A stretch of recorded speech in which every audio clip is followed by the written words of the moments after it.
AP CM Chandrababu మంత్రి Lokesh Davos tour కొనసాగుతోంది. రెండో రోజు వరల్డ్ ఎకనామిక్ ఫోరంలో పాల్గొన్న నేతలు పలు కంపెనీల ప్రతినిధులతో భేటీ అయ్యారు. ఇజ్రాయెల్ వాణిజ్య పరిశ్రమల మంత్రితో సమావేశమయ్యారు సీఎం చంద్రబాబు. అమరావతిని సైబర్ సెక్యూరిటీ సిటీగా తీర్చిదిద్దేందుకు సహకారం అందించాలని కోరారు బాబు. కూటమి ప్రభుత్వంలో అన్ని వ్యవస్థలు నిర్వీర్యమయ్యాయని ఫైర్ అయ్యారు మాజీ సీఎం వైఎస్ జగన్.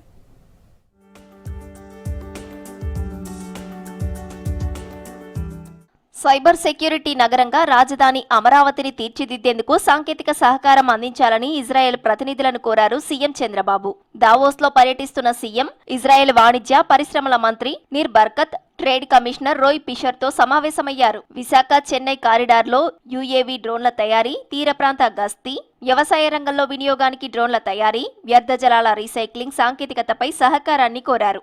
అంతకుముందు స్విట్జర్లాండ్ దేశ ప్రతినిధి బృందంతో భేటీ అయ్యారు బాబు. ఏపీ, స్విట్జర్లాండ్ మధ్య వివిధ రంగాల్లో వాణిజ్య సంబంధాలపై చర్చించారు. దావోస్లో ఎన్విడియా గ్లోబల్ ఏఐ ఇనిషియేటివ్స్ ఉపాధ్యక్షురాలు కాలిస్టా రెడ్మండ్తో సమావేశమయ్యారు సీఎం. అమరావతిలో దేశంలోనే తొలి ఏఐ యూనివర్సిటీ ఏర్పాటుపై చర్చించారు. దీనిపై ఇప్పటికే ఏపీతో ఒప్పందం చేసుకున్నట్టు సీఎంకు వివరించారు కాలిస్టా. ఆ తర్వాత దావోస్లో జరిగిన సమావేశాలపై ఏపీ బృందంతో ప్రత్యేకంగా సమీక్షించారు Chandrababu. Meta vice president, global policy head Kelvin మార్టిన్తో భేటీ అయ్యారు మంత్రి లోకేష్.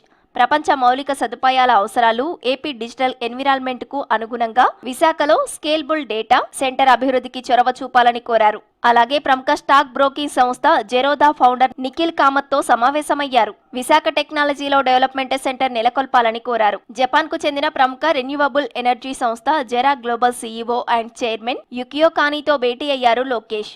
జపాన్, ఇతర ఆసియా మార్కెట్లకు లో కార్బన్ అమోనియాను సరఫరా చేయడానికి ఏపీలోని గ్రీన్ అమోనియా ఉత్పత్తి కేంద్రాల్లో పెట్టుబడులు పెట్టాలని కోరారు.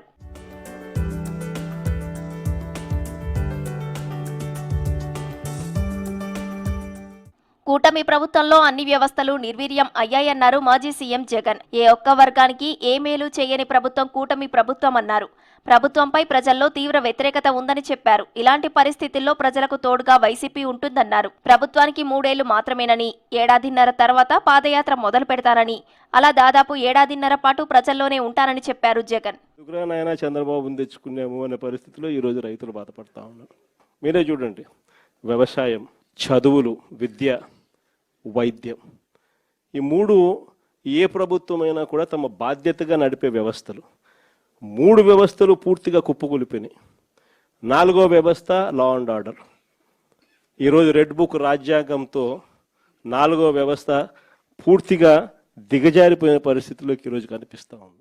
శ్రీవారి బ్రహ్మోత్సవాలు, వైకుంఠ ఏకాదశి స్ఫూర్తితో 25న జరగనున్న స్వామివారి రథసప్తమి కూడా వైభవంగా నిర్వహించాలని అధికారులను ఆదేశించారు TTD EO Anil Kumar.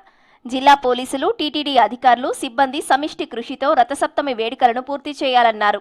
Rathasaptami వేడుకలపై review చేశారు ఈవో.